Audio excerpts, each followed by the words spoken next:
morning.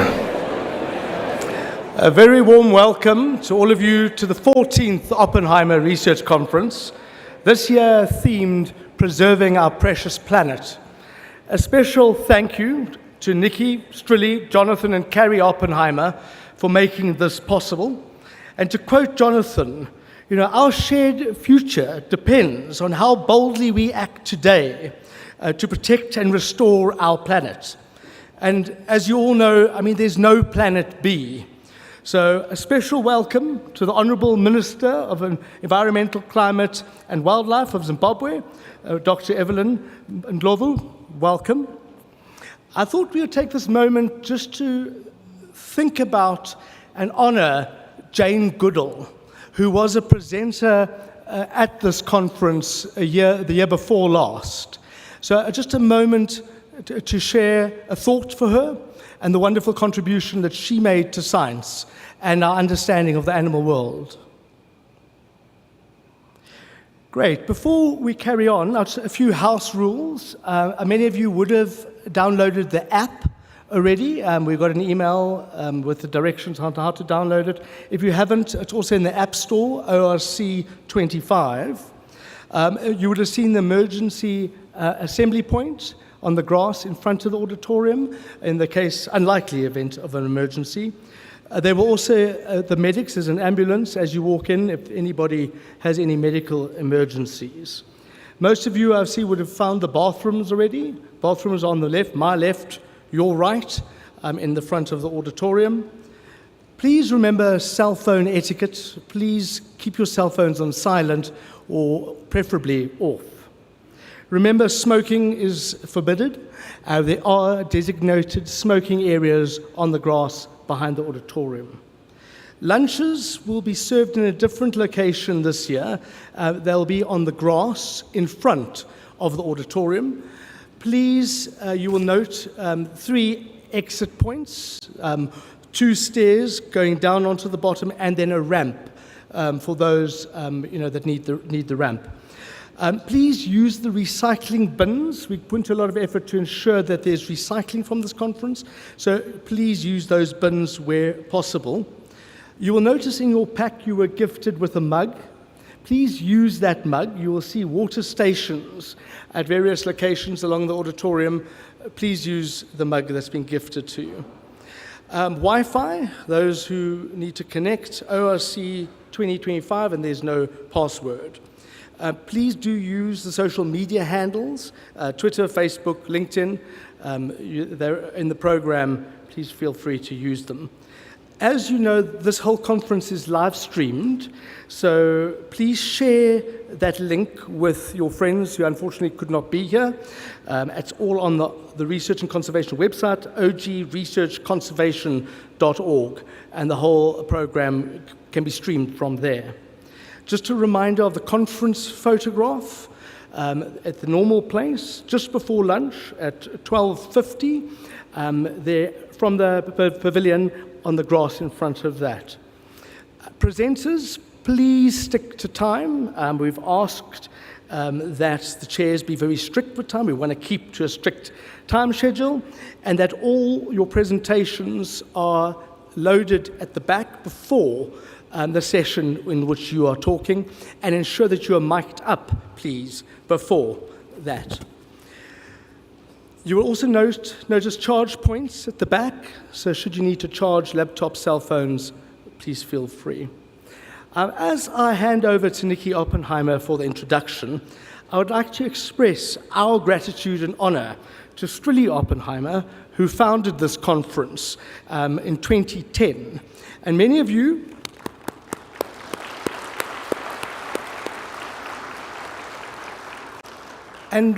I've spoken to this morning have said you've come to the first, second, third conference. This being the 14th, we've come a long way. And someone was saying it was a small, intimate event, and it's really grown into this magnificent, globally recognized conference, which is really exciting. But Strilly, thank you for your dedication, your passion, and your ongoing contribution to conservation. If it wasn't for you, none of us would be here today. So thank you. I'm delighted to call up Nicky Oppenheimer to give an introduction. Thank you, Nicky.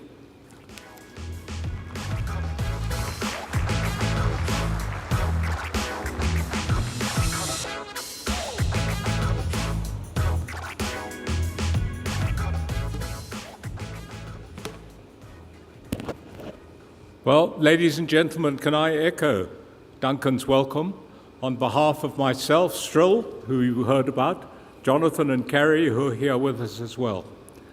This is a very special conference, and we will issue a special welcome also to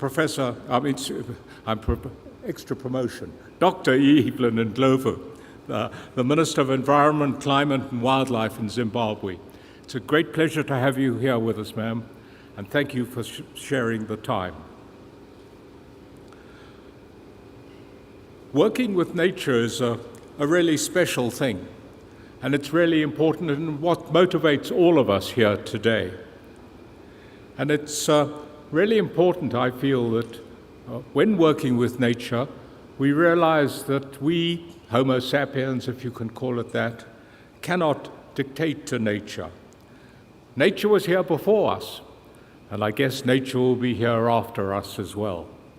What we need to do is to partner and to do what we can to ease conservation and nature's path as we move ahead.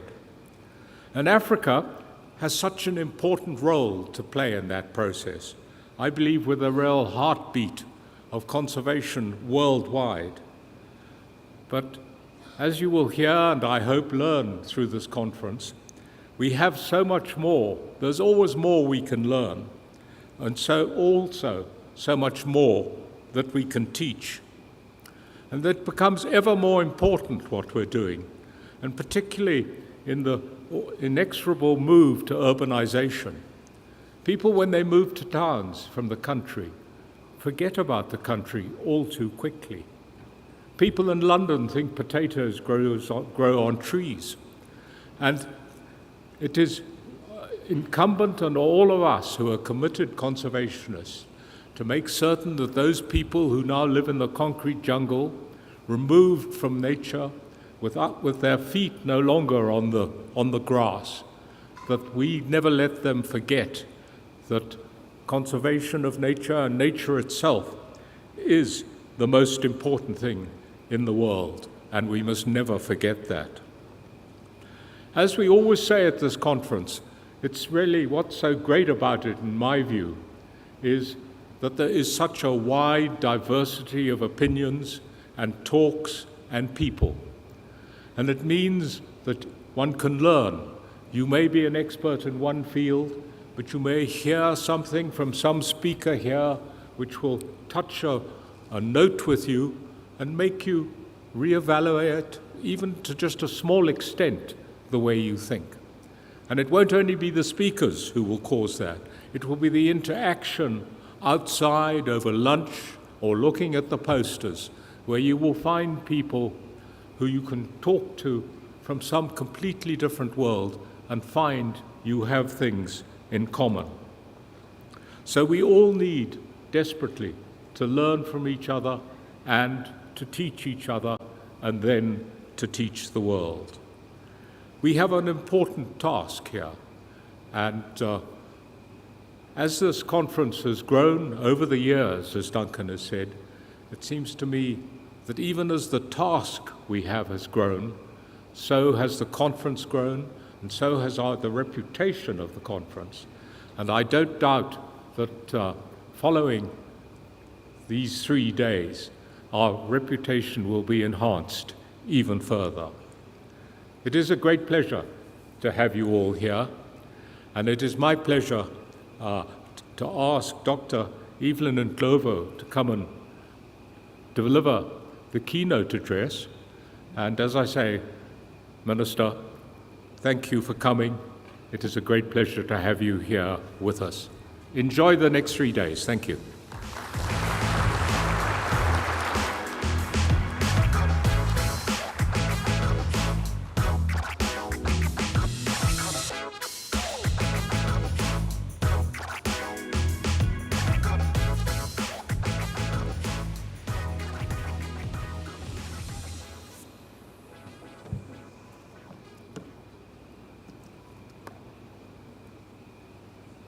Oh my God, I did not recognize that there are so many people here. A very good morning to you all. Distinguished host, Mr. Nicky and Mr. Jonathan Oppenheimer, distinguished scientists, colleague ministers here or online platforms, conservation leaders, friends, leaders of the earth, a very good morning to you. It is a privilege to be part of this 14th Oppenheimer Research Conference, a platform that continues to elevate Africa's science and Africa's solutions for global sustainability. On behalf of His Excellency, the President of the Republic of Zimbabwe, Dr. Emmerson Mnangagwa, who allowed me to come and speak at this conference, the people of the Republic of Zimbabwe, I commend the Oppenheimer family for convening this space where ideas become action and research becomes hope for our planet and the future generations. In Zimbabwe, we have long understood that our nature heritage is our greatest wealth on this earth. The nature heritage that we have is our greatest wealth. From the mighty Victoria Falls to the sweeping savannas of Hwange, our landscape are not only ecological treasure, but also economic lifelines, sustaining tourism, agriculture, and livelihoods of local communities throughout the country. Our Constitution itself enshrines the right to an environment that is clean, safe, and healthy. Yet we also recognize that fundamental peace and social cohesion are critical.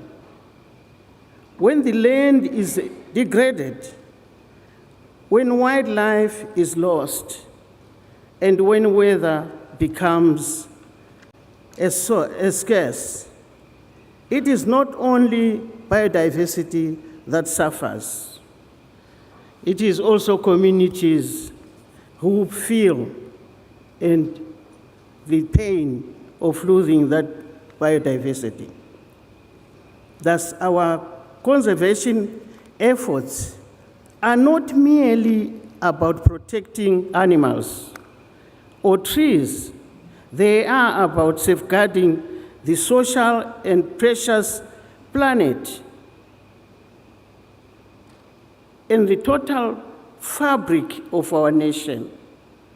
Protecting nature, protecting our precious planet, and protecting our own people who live on this planet.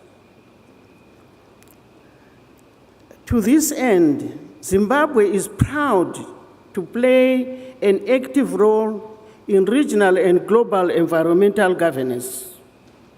Earlier this year, we hosted COP15 of the parties to the Ramsar Convention on Wetlands.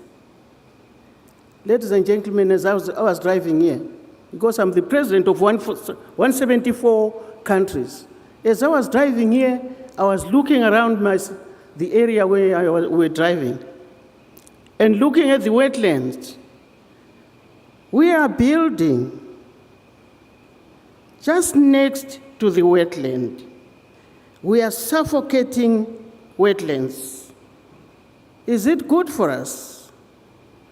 What are we doing to the underground water that still wants to breathe? The underground water that needs to breathe. The little tiny animals that are underground. that we want to breathe. We are suffocating them. We shouldn't do that. So when we were hosting the 15th conference of the parties of the Ramsar Convention on Wetlands, we were reaffirming our commitment to the protection of vital ecosystems that sustain life across borders. We were also strengthening transboundary conservation efforts through the Kovango-Zambezi Transfrontier Conservation Area. I am again the chair of that Transfrontier, which is made up of 5 countries: Zambia, Zimbabwe, Botswana, Namibia, and Angola. So we were reaffirming our commitment to preserve nature, to make sure that all living animals or species that are within that transfrontier have a free movement, have free access to water, access to food for their livelihood. Other areas of conservation that we are looking after are around Botswana, Zimbabwe, and South Africa. Mozambique, and Zimbabwe. Zambia, the Manapool site on the northern part, we've got Zambia and ourselves, looking after the conservancy again along those borders. We have the forests, we have the rivers. Those rivers are corridors that facilitate free movement of these animals. They also facilitate peaceful transaction between our countries and our peoples. And on the global stage, we continue to call for climate justice, for a fair and equitable response to the crisis that Africa did not cause, yet suffers from most accurately, especially if you look at the cyclone Eline that took place between Malawi, Mozambique, and ourselves, Zimbabwe. That cyclone was deadly. It was deadly. And then 2024, we had a severe drought. And we ask ourselves, who caused all this to happen? Is it us?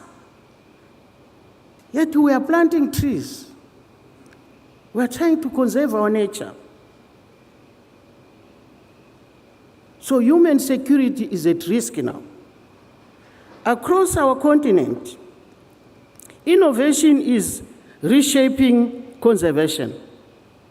In Zimbabwe, we are combining traditional knowledge with cutting-edge technology to protect our ecosystem. This approach utilizes drones to monitor wildlife movement, community scouts to deter poaching, and local stewardship models that provide tangible benefits to the rural household in our various countries. We are mainstreaming climate action into our national development agenda through the Zimbabwe Climate Change Management Policy and our low carbon emission development strategy. Again, as I was driving here, I was looking at the trees around me, and I said, these trees are no longer breathing. The leaves are suffocating. I could see that around me as I was driving here. And we are empowering communities, especially women and youth, to take ownership of the conservation through wildlife-based economies and community conservancies. We have what we call campfire. I'm sure it's there also here in South Africa. Something I know the Oppenheimer family have been passionate about is at their Shangani area in MacFadyen South Province. Recently, I was the governor of that province, and I visited their farm just to see the development that is taking place there. That is before I was moved to be Minister of Environment. I was the minister in charge of the province, MacFadyen South. However, for us all to succeed in this grand task of protecting our precious planet, Africa must unite in its collaborative effort, align its efforts, and share its strength with international players and partners. We were in France, in Nice, recently, just to express ourselves as Africa, that the waters that move into the Indian Ocean are from inland. And inland is us, with Zambezi River carrying the water into the Indian Ocean. It's us, with the Zambezi River getting water right from the Namibi Desert, moving right through Botswana into Zimbabwe, into Zambia, into Mozambique, into the Indian Ocean. So we need to protect those rivers to make sure that they're safe and that the water that is driven into the ocean, which ocean, Indian Ocean, we don't know what it does with that river, with that water from the rivers. It flows right through. So we have no capacity to monitor what happens to our water once it gets into the Indian Ocean. And the species that are there. Does it give life? If it's clean water, that means it's giving life to the small ecosystems which are there in the seas. We also cannot ignore the global nature finance gap. The world currently spends less than 1/3 of what is needed to protect and restore our ecosystems. This is not only an environmental failure by us, but an economic miscalculation, because it will come back to us. It comes back to us.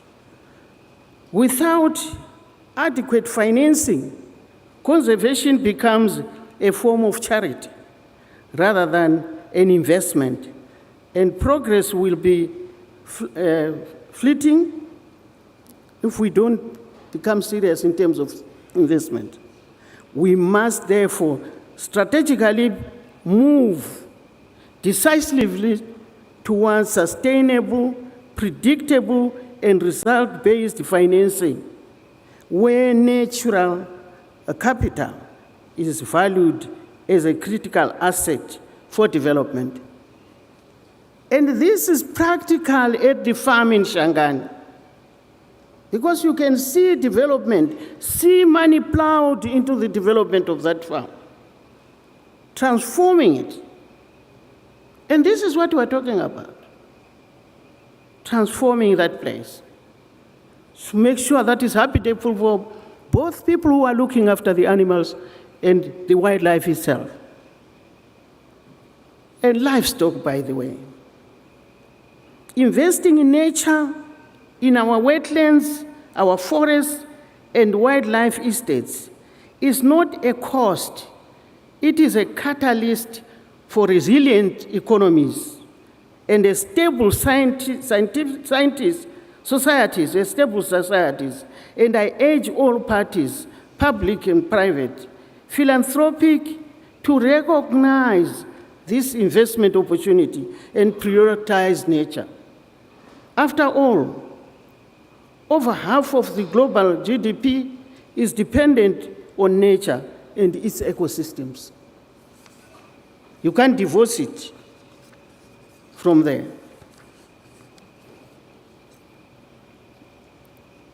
To us scientists, researchers gathered here, your work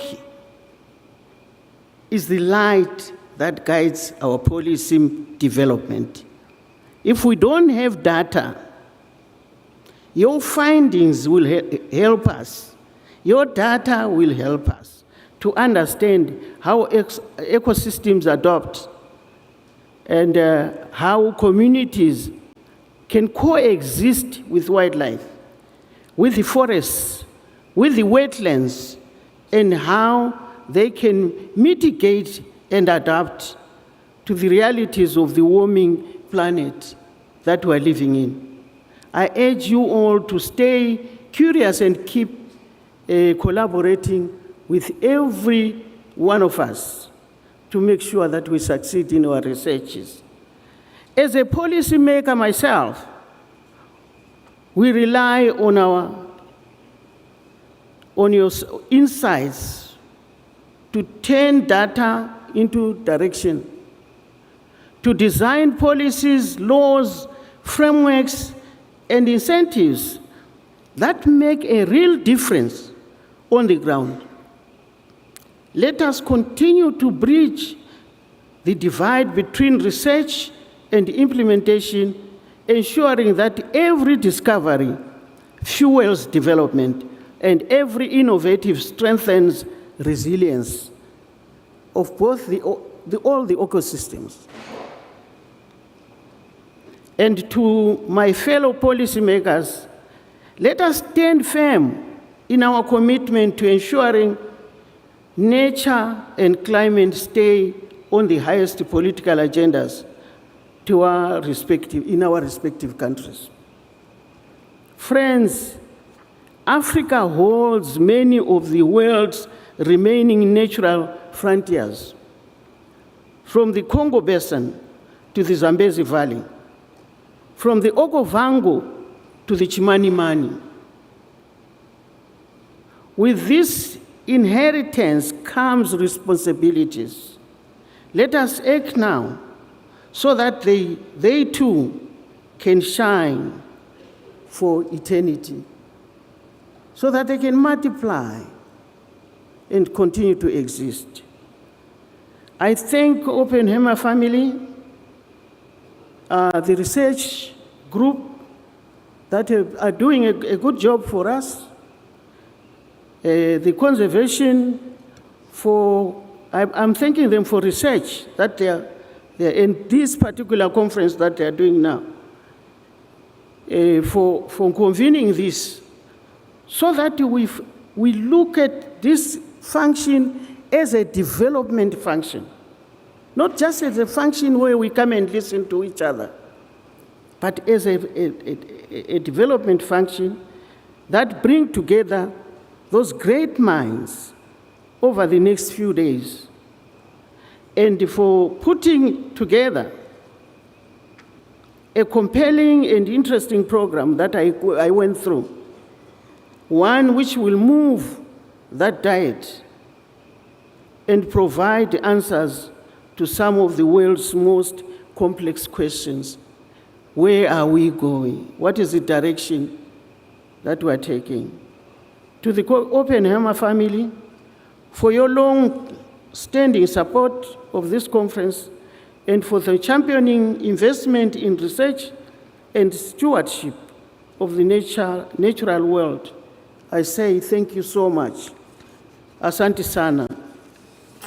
Toboka. Siyabonga.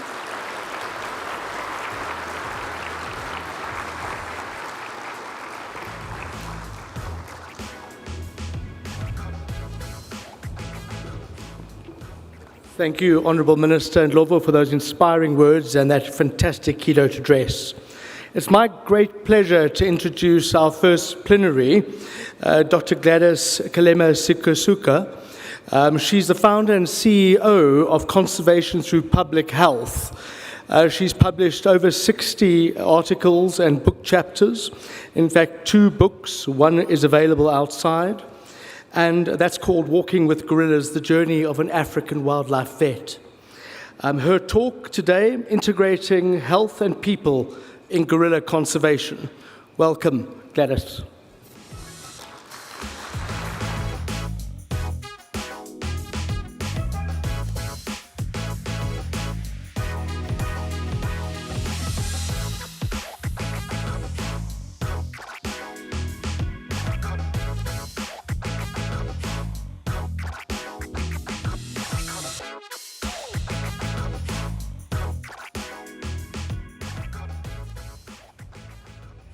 Good morning, everyone.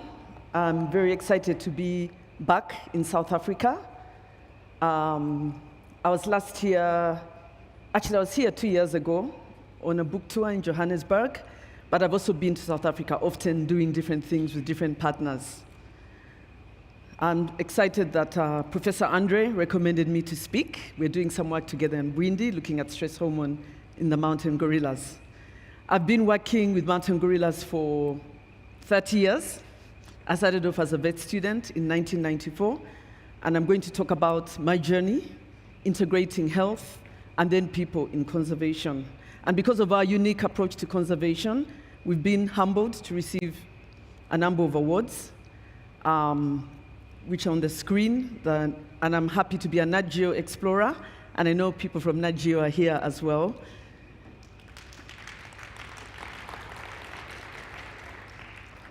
And we're honored to be on the WHO Scientific Advisory Group because of the work that we did during the COVID pandemic, and the Whitley Awards, Sierra Club, and Audo Leopard, and being an Ashoka Fellow. My presentation is a lot about my leadership journey. It's more of a personal story, and I hope you enjoy it. That's me. I think I was 5 months old, on my mom's shoulder. I was the last born in a family of 6. Which meant that I could do whatever I wanted, because by the time my parents had me, they said, oh, she can do what she wants, even if she doesn't earn enough money. Her older siblings can look after her. So I got to do this, and wildlife work doesn't really pay very well, as we know. But I've been fortunate that I come from such a family. My father was a government minister in the previous government, in the first government after independence. He became a minister in 1964. And he was asked by the then President Obote to lead delegations all over the world. So that was when he was in China, leading a delegation. Actually, it said Peking at the time, because it used to be called Peking in the captions. But sadly, he was one of the first people to be abducted by President Idi Amin in 1972. So that's one of the last family photos taken. And that's me as a baby. I was a baby in the photo. But we all grew up wanting to do something to continue our father's dream of a prosperous Uganda. Sadly, my mom passed on in August. She really encouraged us to follow our father's dream. She joined politics, and she supported me to follow my dreams. She became known as the Mother of Parliament because she was one of the first women members of Parliament, and she got many people to join politics. So that's her marching, actually. On the left is her in one of her first activities in 1980, and on the right is her marching with people in 2016. Many of these people who she mentored have sent so many tributes, and we were happy when the government gave her an official funeral. But she encouraged us to continue our father's dream, and it was through my passion for wildlife. My elder brother loved bringing stray cats and dogs home. I fell in love with them, and I wanted to become a vet. But there was a very unusual pet that really got me into wildlife. It didn't belong to us. It belonged to the next door neighbor, the Cuban ambassador to Uganda. He acquired a pet vervet monkey, and he called it Poncho. They used to come to our home a lot to visit my mom. And so one time the Poncho loved coming home, pulling the cats and dogs' tails, stealing food from the kitchen. It was a very naughty monkey. But one time I was practicing the piano, and I felt like I wasn't alone, and Poncho was watching me. And of course, we all know that feeling when you work with wildlife, that you're not alone. And so I decided to leave the room and see what he would do. And Poncho sat on the stool, played one note with one finger, and I was like, wow. So not only do his fingers and fingernails look like mine, he can actually play the piano. So that's when I became really fascinated by primates. At the age of 18, I had the opportunity to revive the Wildlife Club in my high school in Uganda. This was a major turning point in my life. I took the students to Queen Elizabeth National Park at the time when there was very little wildlife in the country. A lot of bits had disappeared in the Idi Amin era. Actually, we went there and we could take a walking safari because they said it was safe enough to walk. There's no lions, no leopards, which I felt a bit sad about, but it was nice to go on the walking safari. The elephants had gone to neighboring DRC. They actually thought Democratic Republic of Congo was safer than Uganda at the time. And my mom actually helped me she lent me the money for the stickers, the sticker that you see there for the Wildlife Club. I don't think I ever paid her back. But so it made me feel like there's very little wildlife in the country. Why don't I become a vet who can bring back the wildlife? At that time, we didn't have wildlife vets in Uganda. I learned a lot from the wildlife vets here in South Africa. Your vet unit was set up 20 years before ours. But while I was there, I also got to learn about the mountain gorillas when I was setting up the Wildlife Club. And a warden came into the office and said, we have mountain gorillas in Uganda. This was the Wildlife Club officers. And I was like, oh, I would love to see them. And he said, no, they're not habituated. So what happened is, after the ones were discovered in the Virungas, they were going through the forest at Bwindi. They came across night nests. They took samples from the nests, sent them to California, to Dr. Oliver Ryder's lab in San Diego Zoo, and they found that the DNA was exactly the same as the ones in the Virungas. So suddenly, the number of mountain gorillas doubled. It was going to take some time before I would be able to see the mountain gorillas. But when I was at vet school in the UK, I managed to get an opportunity to study at the Royal Veterinary College, University of London. I was able to come back home and work with animals of my choice. So I got to work with captive chimpanzees in the Entebbe Zoo. And these are chimpanzees that were victims of the bushmeat trade. Their parents were eaten across the border, like in DRC. The babies were too small to eat, so they would sell them to people who felt sorry for them, and they would end up at the zoo. And the chimps in the zoo were being taken care of by the Jane Goodall Institute. And I'm glad that we've had a moment of silence for Dr. Jane Goodall. But one thing I learned about these chimpanzees, like Poncho, the monkey, they were very intelligent. When you were not looking, they would open the cages, because they were very flimsy, and run around the zoo. Then they would want to be carried back because they missed the love and comfort of their mothers. And it also made me realize how devastating the bushmeat trade was. A year later, I got to study wild chimpanzees this time in Budongo Forest, close to the Congo border as well, supervised by Professor Vernon Reynolds. And that's when I really got into primate conservation, through research. I know a lot of researchers here are doing research, but some of you are going to become conservationists, and some of you are going to become activists. And so this particular photo was taken, actually not at Budongo, but at Bwindi, because 2 years later, I got to study the mountain gorillas at Bwindi when they had just been habituated in 1993. And the reason I took this photo is I wasn't able to visit the gorillas for a whole week because I got sick as soon as I got to the forest. I got a terrible cold. And of course, when you have a cold, you cannot get close to the mountain gorillas because we can easily make them sick. So this photo was taken when I was at the waterfall, just taking a walk. And that's something that you can do when you come to Bwindi. If you can't visit the gorillas, or you come with children under the age of 15, you can go to the waterfall walk. But finally, I got to see my first mountain gorilla, Kachipira. He was called Kachipira because he had a broken hand, and when they were habituating them. It's not a very nice photo, but it's a very emotional photo. Because I looked in Kachipira's eyes, and I felt a very deep connection. He looked back at me, and I think I want to become a full-time wildlife vet. That day, we only saw one gorilla, which is unusual. Normally, you see a gorilla family, and they couldn't find the others. But it was a very intimate experience. And I realized also that there was a lot of threats to the gorillas. Habitat loss, because you just got to the gorillas there and then. There was no buffer zone around the park. My study looked at parasites in the fecal samples of the gorillas. And one thing that I found is that the 2 gorilla groups visited by tourists at the time had a higher parasite burden than the 1 gorilla group visited by researchers. So that made me realize that tourism could have a negative effect on the gorillas. But we thought, maybe due to stress and the parasite burden is high because we couldn't tell whether these parasites were from humans or from the gorillas.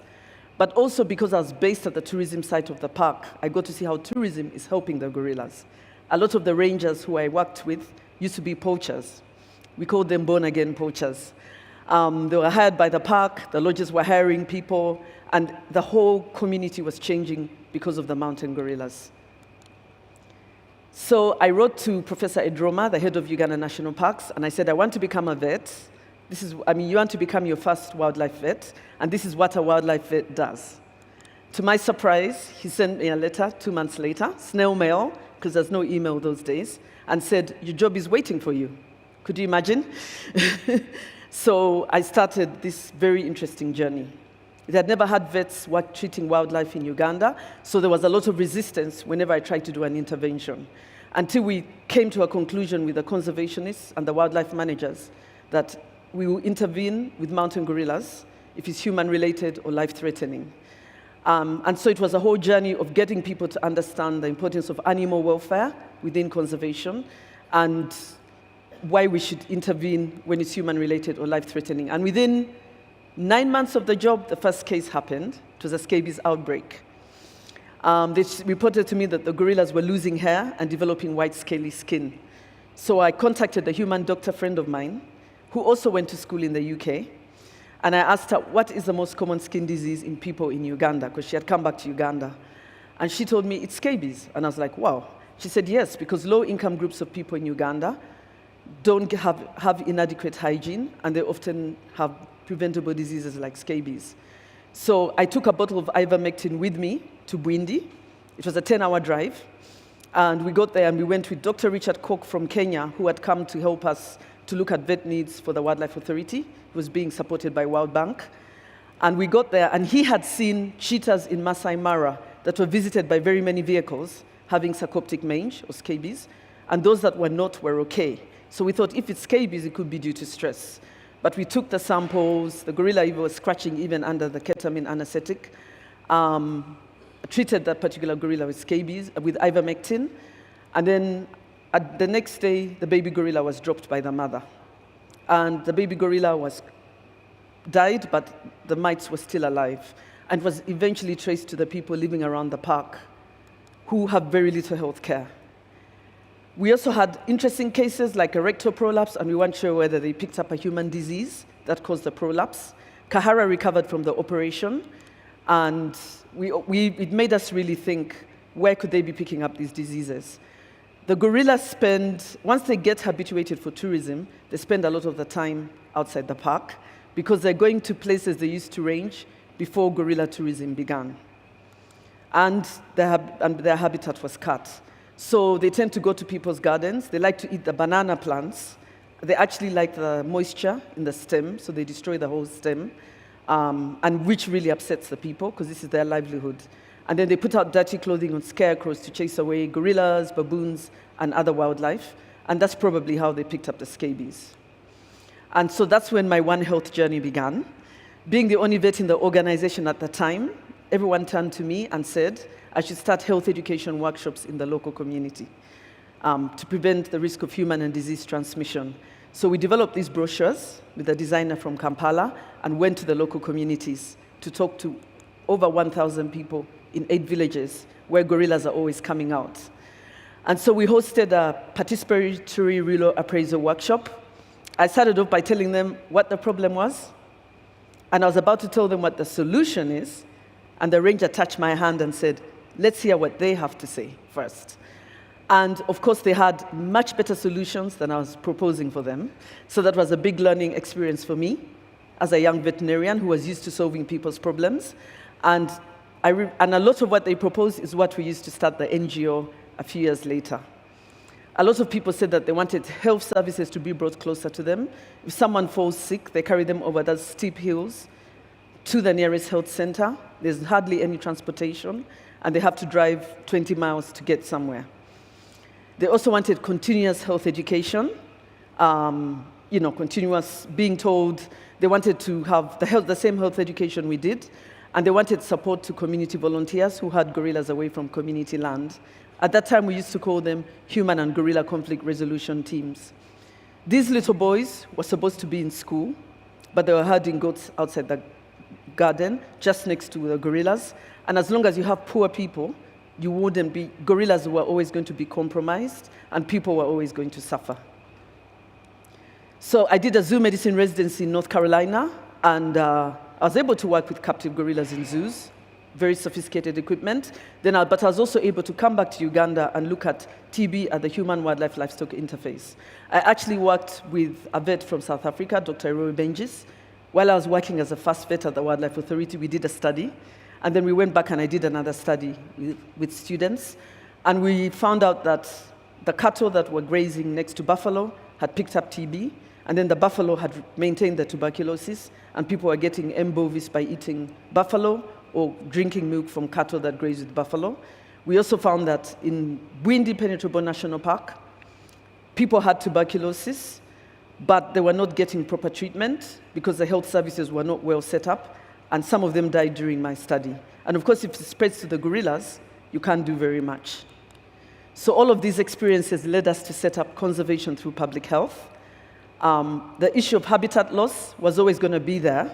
That's Bwindi Forest. You get there and you find that the gorillas come out. People are only allowed to go in for tourism and research and multiple use. So that's one of the big threats. Poaching is another threat. Not so much for gorillas, because people in Bwindi don't eat gorillas. It's bad luck to look in the eyes of a gorilla, but they set snares for duiker and bush pig, and gorillas get caught in snares. This is one of my favorite gorillas. He was born the year that I started working at the Wildlife Authority. And this is a gorilla called Kanyonyi that grew up seeing tourists all his life. So when he became a big silverback, he used to like frightening them to see their reaction. And so it showed just how people and gorillas were really interacting. So we started CTPH in 2003, together with my husband, Lawrence Zikusoka, and another third founder member, Stephen Rubanga. We started CTPH to prevent disease transmission between people, gorillas, and other wildlife. And over here is the view that you get at our organization office. And inside here, you don't only have gorillas, but you have chimpanzees, elephants, pangolins, over 200 species of butterfly, 300 species of birds. And it's a very important water catchment area and climate modulator. We have 3 integrated programs: wildlife conservation with a focus on gorilla health, community health, One Health, looking at the health of people, animals, and the environment together. And later we started alternative livelihoods to support the coffee farmers around the park. So we train rangers to monitor the health of the gorillas. They collect fecal samples from the night nest every month from all habituated groups. Now, as I speak, there's 28 habituated gorilla groups in Uganda. We built a gorilla health and community conservation center with funding from TASC. The first photo shows the US ambassador when we built our first temporary gorilla research clinic. And Stephen, our third founder member, is training students from UK, looking at stress and parasites in the gorillas. This happens often. This is outside the park. They love to eat the bark of the trees that people are asked to plant, and so they also get upset about it. The gorillas share water sources with people and their livestock, so giardia can easily spread between people, gorillas, and wildlife, and the livestock, and we do a lot of comparative disease investigations. And what we find is that as people are getting healthier, gorillas are falling sick less often from diseases in the local communities. We also work with community animal health workers to do these studies, and we did find that the areas where we had community conservation health workers, there was less giardia, and we thought that this intervention was preventing disease transmission between people and gorillas. This was published in Frontiers for Public Health. But this is something that happens even now. You know, as the human population growth increases and the mountain gorilla numbers increase, there's even more and more human-wildlife conflict. So these gorillas leaving the park to go into community land. And so we engage the local communities in conservation. We work with gorilla guardians, human and gorilla conflict teams. They also collect fecal samples when gorillas nest in community land. And we also work with women. Because we do a lot of health work, we have an opportunity to engage women in conservation. And they train people, they talk to people about good health and hygiene practices, adopting family planning. They do a lot of very important behavior change communication. So we started off by training 26 village health and conservation teams in 2007. And now we're working with 430, and they're reaching over 50,000 people in over 10,000 homes. And one thing we found is we've empowered women. So that particular woman, Hope, is standing up to speak in her community. In 2000, when I went and gave a talk about the health education, a lot of women were whispering. The manager told me, women are whispering, we need to educate our daughters. Because I was a woman leading a team of men. And now we're seeing women are able to stand up and give talks, and a lot of them are sending their daughters to school, which is great. One of our first funding was from USAID. Very sad that USAID is not there anymore. Hopefully it will come back. And they helped us to set up a family planning program where we found out that people had as many as 10 children. They'll tell you that half are for going to school, the other half are for chasing wildlife from the garden. So of course, those don't have a future. And so we set up this educational flip chart, which we learned from the public health sector. It's called shaming, where you have the bad family and the good family. It really works in developing countries. And basically, the bad family had 10 children. She's even pregnant, expecting another child. Half are going to school, half are staying at home. They're sick. The father takes them into the forest to poach. They get arrested. When the gorillas come out, they try and chase them back, and the gorillas scratch them. This is based on real-life experience. Gorillas have scratched people when they're provoked. And there's a potential for disease spread, and people get injured. And then later on, there's teenage pregnancies, the boy is arrested, and it's a sad time, and some children die young. But with a good family, they have 4 children, which is good for this part of Uganda. You can't really say 2 yet. 10 to 4 is really good. All of them go to school. When the gorillas come out, they call the human-gorilla conflict team to herd them back. Later on, the boy becomes a ranger, the girl becomes a nurse, it's a graduation party. And actually, it's really changed people's behavior. They all want to be the good family. We partnered with Family Health International because we found that people preferred the injection because they would go to the local health center, like the one I showed there, and they find an overworked nurse or midwife, and they don't get an injection. And yet they don't want to conceive. You don't want to have a baby every year. And so this really helped. They adopted it, and it became a national policy. So it was really exciting to be part of that. And we started to sustain the village health and conservation teams with group livelihood projects because they don't get a salary. So some of them got goats, some of them got cows. And when CARE came along, they reinvested it in village saving and loan associations. And this has kept them going. We haven't had dropouts for the past 17 years. Population Connection helped us to train them more when there was a new form of family planning called Sayana Press. We also work in neighboring DRC, but people there are much poorer. They don't even have free access to family planning products, but they want them, and so we are working hard in that area.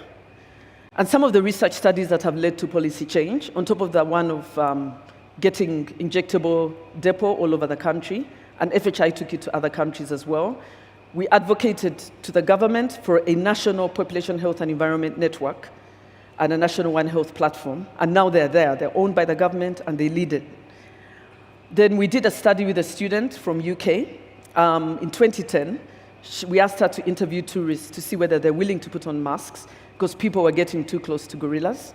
And many of them, 53% said they were willing to put on masks. This is 10 years before the pandemic. We're pleased that through our interventions, the mountain gorilla populations have been increasing. We've contributed to this. I participated in the very first census in 1997 when we counted 300 mountain gorillas to add to the 350 in Virunga to make it 650. And those were very, very few mountain gorillas. They were critically endangered. Over the years, the numbers have continued to increase. And in the last census carried out in 2018, we counted 459 at Bwindi, a minimum of, to add to the 604 in Virunga to make it 1,063. As we speak now, we've had the first phase of the next census. The second one is about to begin. It has started. And through this census, we hope that the numbers will continue to increase. And how do we sustain conservation efforts? One of them is Gorilla Conservation Coffee. It's a global coffee brand that we set up to save the gorillas, because as you're going to visit the gorillas, you cross coffee farms, and these farmers want getting a fair market or a steady price. We also sell this coffee in Kenya, Uganda, US, UK, New Zealand through distributors, and at the airport in Uganda. And this lady, Vicky, is one of our best buyers. She started supporting us during the pandemic. Gorilla tourism is a very important activity. How many here have seen mountain gorillas? Great. It is a once-in-a-lifetime experience. In 2011, you didn't have to wear masks. This was the situation. You had to be 7 meters away. We found that 60% of the time, tourists got too close to gorillas, and 40% of the time, the gorillas broke the rules.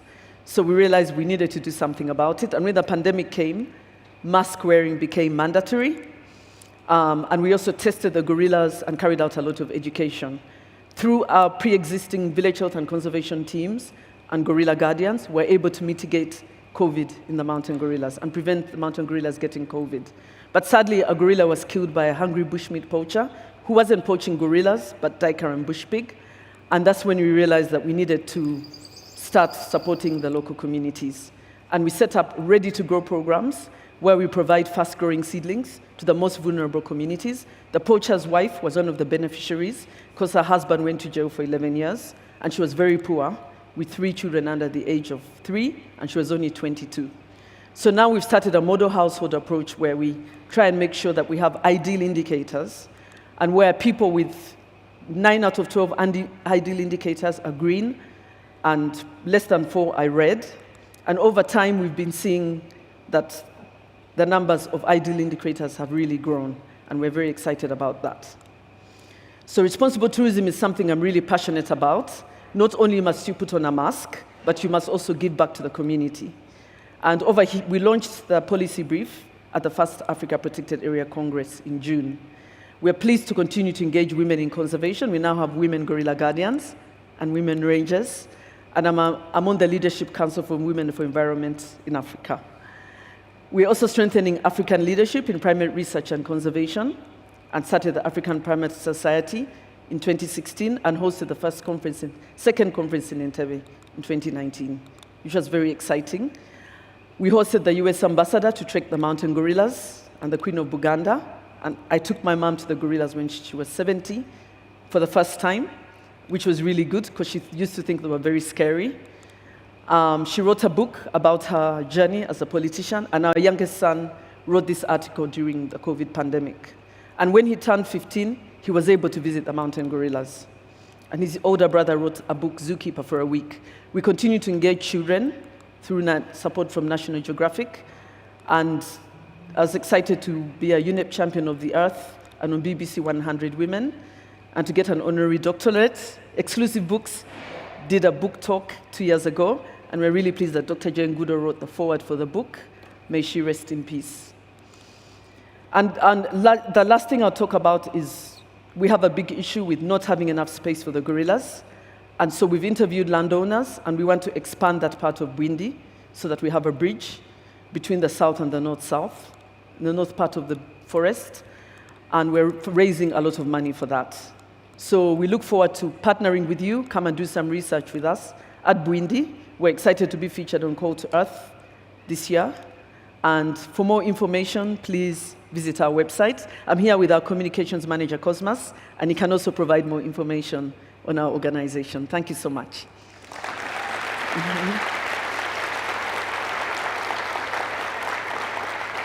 Thank you, Gladys. I think we have time for one quick question. Anyone? No? Well, thank you very much, Gladys. Fantastic presentation. Okay. Thank you. Thank you. Our next speaker is Professor Andrew McKechnie from the University of Pretoria's Department of Zoology. He's also the chair, Conservation Physiology Chair at SANBI, and his talk looking at climate change and birds. Thank you.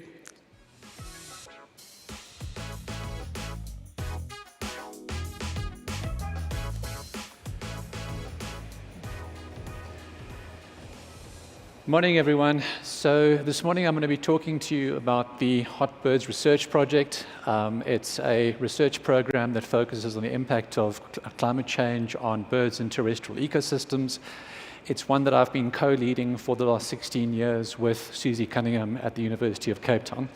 My goals today are really threefold. I want to give you a brief progress report for the last 16 years. I want to give you a sense of where we are currently and the current state of avian biodiversity in light of climate change, and then also give you a sense where we'll be going in the next couple of years in terms of the questions driving our research. The Hotbirds project was the idea of the late Professor Phil Hockey, and initially the team consisted of Phil, me with less grey hair, and a team of 4 researchers based at Tshwalu at the top right. That team was PhD student Ben Smith, who is now the head of zoology and entomology at Rhodes University. To his right, postdoc Susie Cunningham, who is now the director of the Fitzpatrick Institute of African Ornithology. Field assistant Rob Sutcliffe, and then on the right of the picture, postdoc Rowan Martin, who is now director of the World Parrot Trust Africa region. We spent about 3 summers at Tshwalu between 2009 and 2012, and that was an incredibly important formative period for our research focus. The reason we did not stay on at Tshwalu after 2012 was because it was not hot enough. Now, I do appreciate that's not a statement you hear very often, but the reality was that we needed a study site where air temperatures regularly exceeded 40 degrees, which is the approximate daytime body temperature of birds. And so we decided to move further west into a hotter and drier part of the Kalahari. But I will come back to Tshwalu at the very end of this talk. 16 years later, this is what the Hotbirds project team looks like. This was a couple of weeks back when we had a workshop in the Lowveld, and this is the team as of October 2025. The way I'm going to structure this talk is by initially focusing on the 2 disciplines that form the basis or the foundations of the Hotbirds project, behavior and physiology. I'll talk about those, how those have developed. Starting in about 2018, our work became increasingly interdisciplinary, thanks in large part to the work that Shannon Conradi has been doing, which you'll hear more about on Friday. And then at the end of the talk, in the second part of the talk, I'm going to try and tie this all together in the concept of landscapes of heat, which is really very much where our research is at the moment and where we see ourselves going in the next couple of years. Let's start on the behavior side. One of the very first lessons we learned was that hot weather negatively affects reproduction. Susie worked on southern fiscals in Tshwalu back in those early days, and one of the things that she found was that growth rates of fiscal nestlings early in their life was greatly reduced by hot weather. So this relationship that I've indicated with the red ellipse shows how growth rate in 6-day-old fiscal nestlings declines as a function of air temperature. In the upper 20s, they're averaging around 40% growth per day. By the time they get into the upper 30s, that's declining by, well, right down to about 10%. Now, the big problem, the older nestlings seem to be a bit more resilient. At the bottom here, you've got the dashed line for 10-day-old nestlings and the solid line for 14-day-old nestlings. So it's mainly during that early nestling stage that you see these negative effects of high temperature. One of the reasons this is a problem for the fiscals concerns nest predation. And the longer they're in the nest, the more likely they are to be eaten by nest predators, and the slower their growth, the more extended that vulnerable period in the nest becomes. So this was really our first major lesson about how hot weather affects reproduction in birds. Hot weather also influences offspring quality and the likelihood of offspring going on to become adults and successfully breed themselves. Just how severe those effects can be became apparent from work that Tanya van der Ven did for a PhD at Kuruman River Reserve, just west of Van Sailsrus. On this graph, you've got the fledgling body mass of hornbills, so young hornbills when they leave the nest on the y-axis, and on the x-axis, we have the average daily maximum temperature during that nesting period. And you can see there's a very strong effect on fledgling mass. Under cooler conditions in the lower 30s, they're leaving the nest weighing 210, 220 grams, so pretty similar to adult birds. But by the time we get into the upper 30s, very few nestlings are actually surviving to fledging in the first place, And those that do are leaving the nest weighing 30–50% less than they would under cooler conditions. Now, these individuals have no chance, and the three individuals I've indicated with the ellipse over there all were killed by predators within 24 hours of leaving the nest, simply because they were not capable of flying. The other major lesson we learned from the behavioral side of the project is that hot weather also affects adult body condition.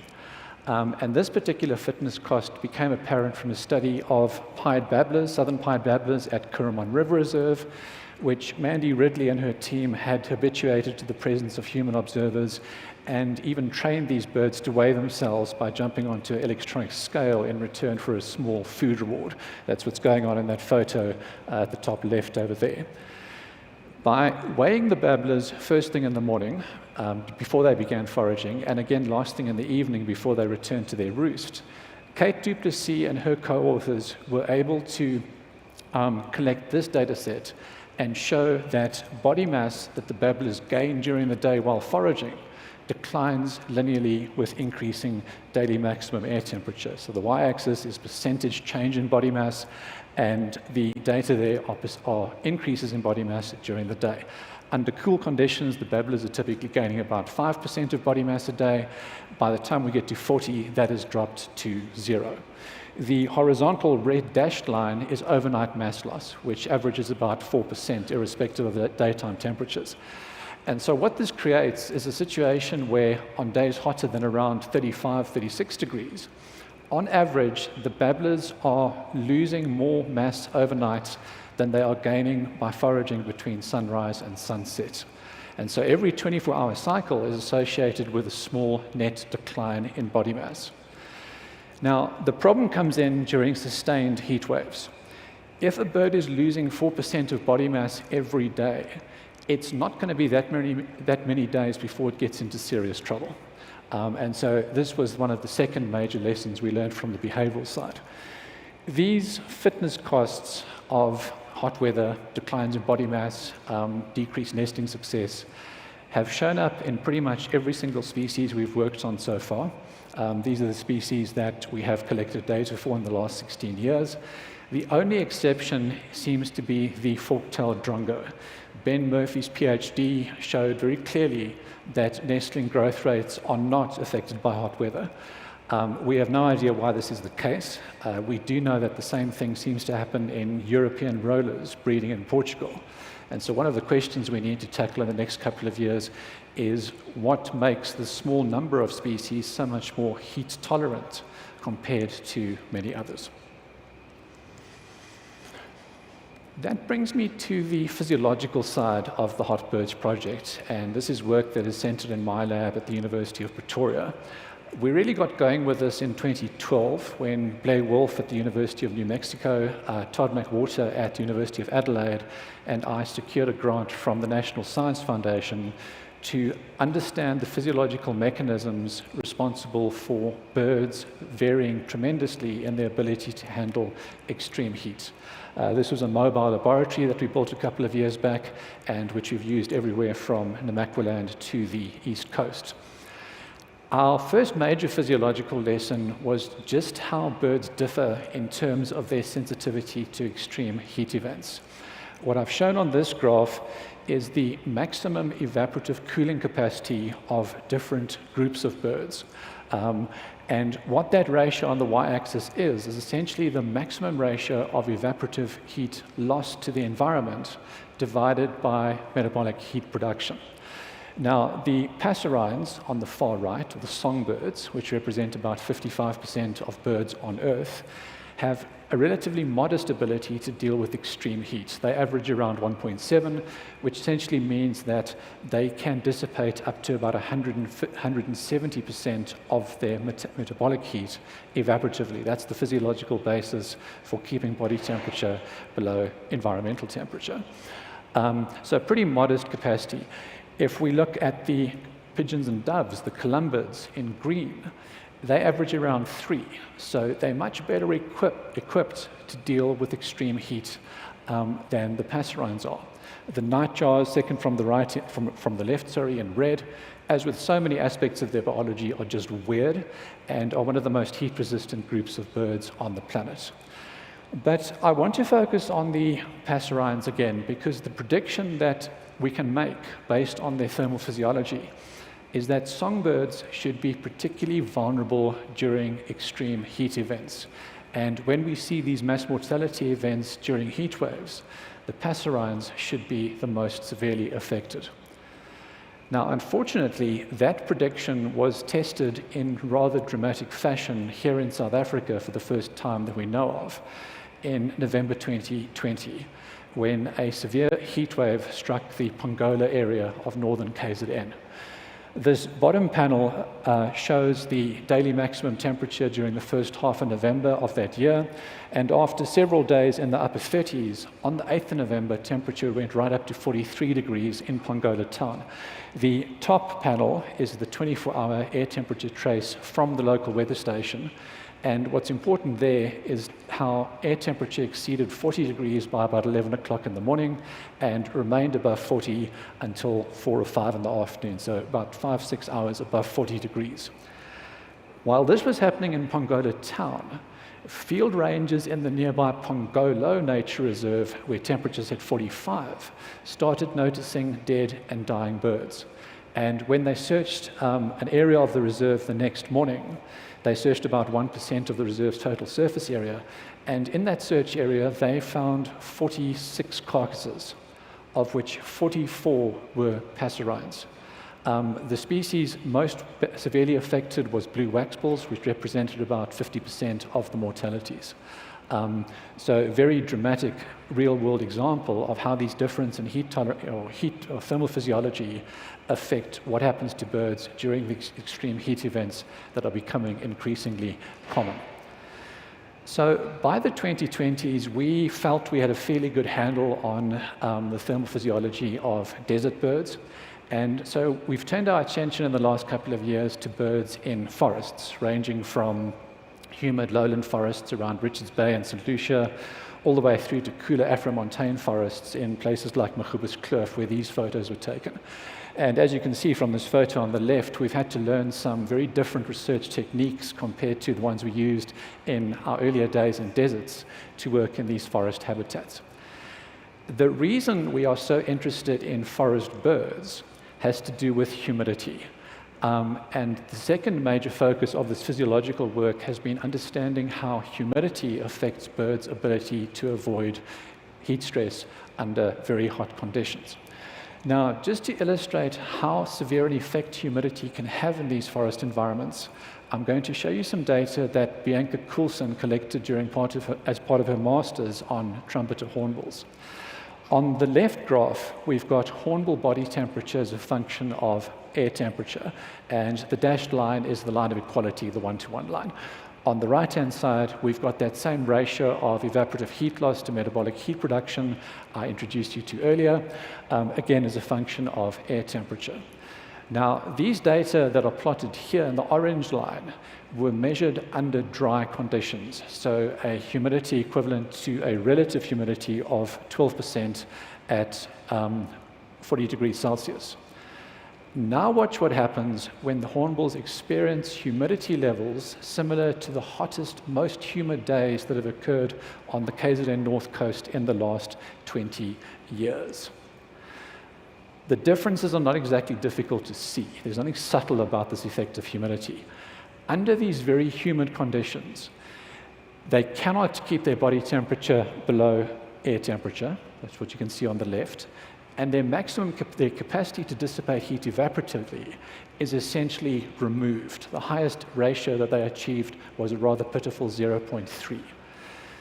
So what this illustrates is just how physiologically dangerous extremely hot and humid conditions can be for birds, and why it is under these conditions that they have this greatly increased risk of lethal hypothermia and not being able to avoid body temperature reaching lethal levels.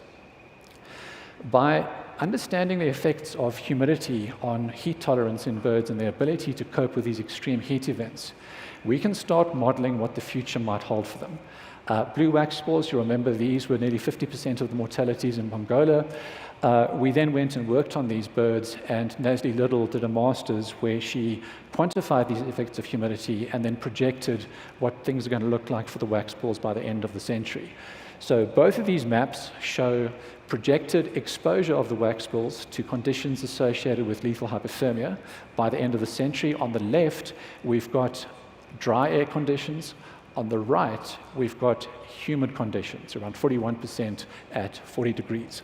And once humidity is involved, as you can see on the right, there's a 3 to 7-fold increase in these risks of birds dropping dead during extreme heat events.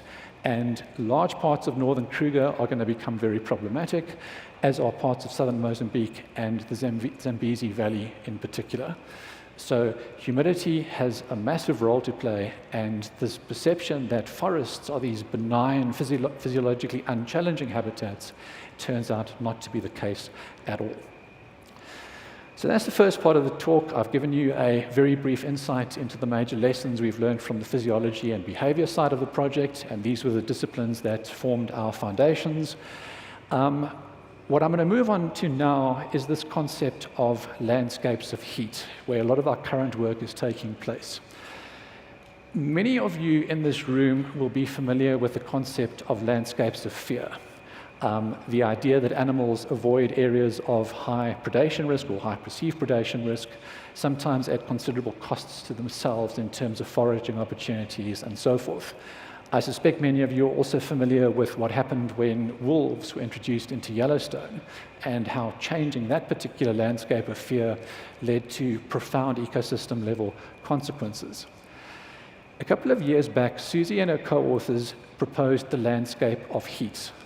A very similar idea where animals avoid areas of high temperatures and high physiological costs, often in terms of, often at considerable cost, and in which shade becomes a critical resource. Now, what this photograph very nicely illustrates is how these landscapes of heat can interact with landscapes of fear. We've got a southern ground hornbill out in the sun at midday experiencing a high heat load, high physiological costs associated with thermoregulation. Now, it could move into the shade and reduce those physiological costs, but doing so could incur some very serious fitness costs of a different variety. Our first foray into this concept of landscape, or one of our first forays into this concept of landscapes of heat, concerns a project we recently did in southern Kruger Park. Lara Stradom was a student that Shannon and I co-supervised, and what we did there was we linked biophysical models, which you're going to hear more about from Shannon on Friday, to very high-resolution vegetation mapping. We worked with Sandparks, we worked with Andrew Davies and his team at Harvard, and the LiDAR data came from their drone. We spent some time in the field installing black bulb thermometers in trees in order to validate the predictions of these biophysical models. In a nutshell, what this allowed us to do was to model thermal landscapes at a scale relevant to particular species. So for every one of the 22,500 trees taller than 2 meters in our study plot, which was the Nkulu exclosure plot between Sokuza and Lower Sabi, for every one of those trees taller than 2 meters, we were able to model the temperatures a resting bird, in this case a dark-capped bulbul, would experience in that tree canopy. And what we've mapped here is the number of days per summer on which bulbuls resting in the canopy of these trees are going to experience moderate hypothermia, body temperature of 42 degrees. If you look at this inset, so the inset on the left, center one in the middle, you can just, on the far left of that, start to make out the individual trees that line the Sabi River, the big jackalberries, the big sausage trees, and so forth. And you can see how, under current conditions, the canopies of those trees are cool enough for the bulbuls to avoid moderate hypothermia on more than 3 or 4 days per year. During the study period, we estimated that 98% of the trees in this exclosure plot provide canopies cool enough for bulbuls to avoid hypothermia on more than 10 days per summer. When we reran this model for the end of the century, the picture changed dramatically. And that percentage of the trees that provide cool enough conditions for the bulbuls dropped from 98% to just 3% under a business as usual RCP 8.5 emission scenario. And so this work has probably been the biggest conceptual step forward we've taken in the last couple of years, because it's given us this ability to model landscapes at the scales relevant to particular species and analyze how those thermal landscapes, those landscapes of heat, are going to change going forward into a hotter climate. Now, these changes in landscapes of heat have the potential to drive fairly large-scale community restructuring and shifts in ecosystem function. I'll give you a very simple example. Let's imagine a system where you have a gabar goshawk that is preying on bulbuls and emerald-spotted wood doves.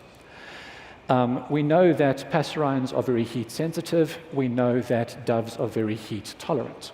So under current climate, we might have a situation where predation pressure on these two species is approximately equal. Under hotter future climates, however, where thermal landscapes have changed much more quickly for the bulbuls, and heat-sensitive species are being lost from landscapes, predation pressure on your remaining heat-tolerant species are going to be much higher. Of course, the thermal physiology of the predator is also going to be a big part of this. But the point I'm trying to make is that changes in thermal landscapes differ between species depending on their physiology, their behavior, and those differences are going to have some very profound implications for avian communities and other animals in coming decades. We have also been asking whether it is possible to modify thermal landscapes for highly threatened species. We've been working on red larks outside Aggeneys for the last couple of years, very threatened endemic lark species. They eke out an existence on these red sand dunes without ever drinking water.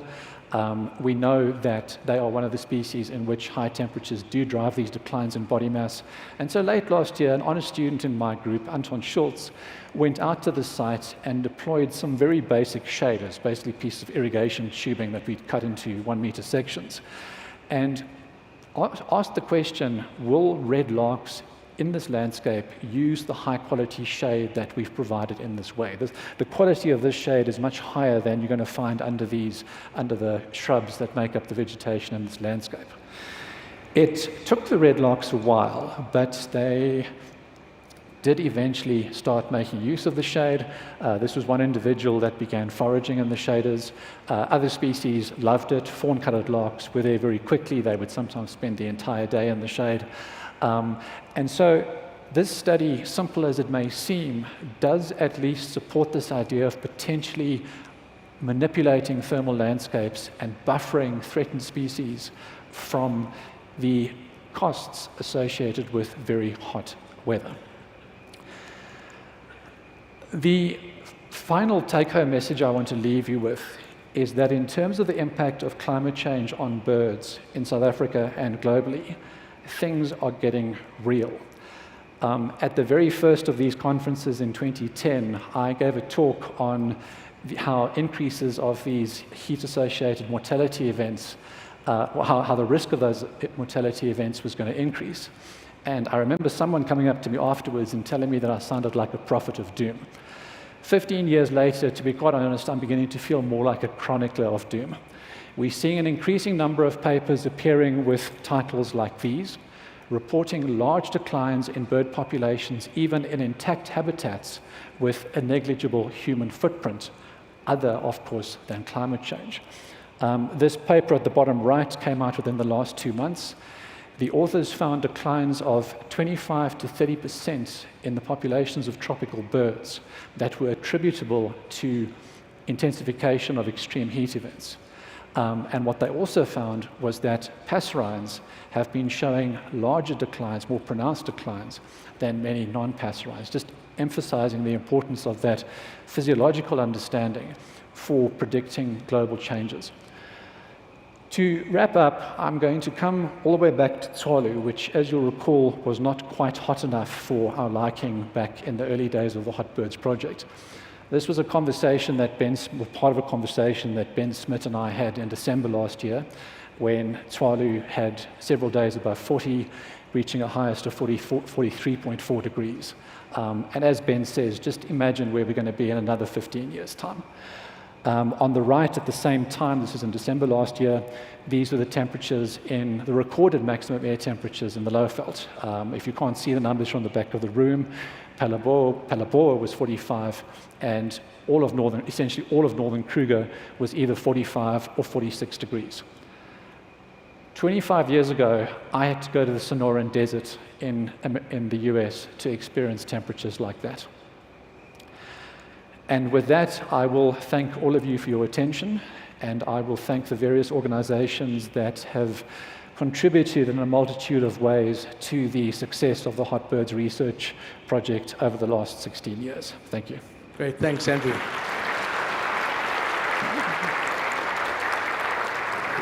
We've got time for a question.